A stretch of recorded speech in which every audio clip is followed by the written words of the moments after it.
ఇక్కడ రావడం జరిగింది. ఇక్కడికి వచ్చిన తర్వాత ఈ 26వ డివిజన్ కార్యకర్తలు, ఇక్కడ ఉండే నాయకులు, జనసేనాని అలాగే బీజేపీ నాయకులు బ్రహ్మరథం పట్టారు.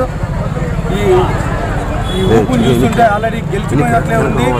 ఇక్కడికి వచ్చిన తర్వాత అనేక సమస్యలు చెప్తా ఉన్నారు. ముఖ్యంగా వాటర్ ప్రాబ్లము, అలాగే పార్కులు డెవలప్మెంట్, పార్కులు 2014-19 బ్రహ్మాండంగా డెవలప్ చేసి పెట్టారు. అవి నిర్వహణ లేక మొత్తం పాడుపడిపోయినాయని చెప్పి చెప్తా ఉన్నారు.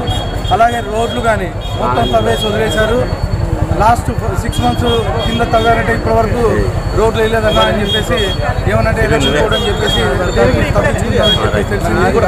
ఇవన్నీ ఖచ్చితంగా చంద్రబాబు నాయుడు గవర్నమెంట్ వచ్చిన తర్వాత ఖచ్చితంగా మేము ఇవన్నీ ఈ సమస్యలు పరిష్కరిస్తామని తెలియజేసుకుంటున్నాం. అలాగే ముఖ్యంగా డ్రైనేజ్ సమస్య, డ్రైనేజ్ చాలా ప్రాబ్లం ఉందని చెప్పేసి చెప్తా ఉన్నారు. అది కానీ ఇక్కడ నెక్స్ట్ మా గవర్నమెంట్ వస్తానే సమస్య పరిష్కరిస్తామని చెప్పి తెలియజేస్తున్నాను. సార్ ఎక్కడ కుప్పలు అదే విధంగా ఉండేటివి ఈ రోజు వాళ్ళు వచ్చి లెవెల్ చేస్తున్నారు. దీనికి మొబైల్ కొద్ది గతంలో ఎలక్షన్ ముందు చేయాల్సిన పనులని ఇప్పుడు చేస్తున్నారు. మొదలు పెట్టేసి ఎలక్షన్ కోడ్ వచ్చిందని చెప్పేసి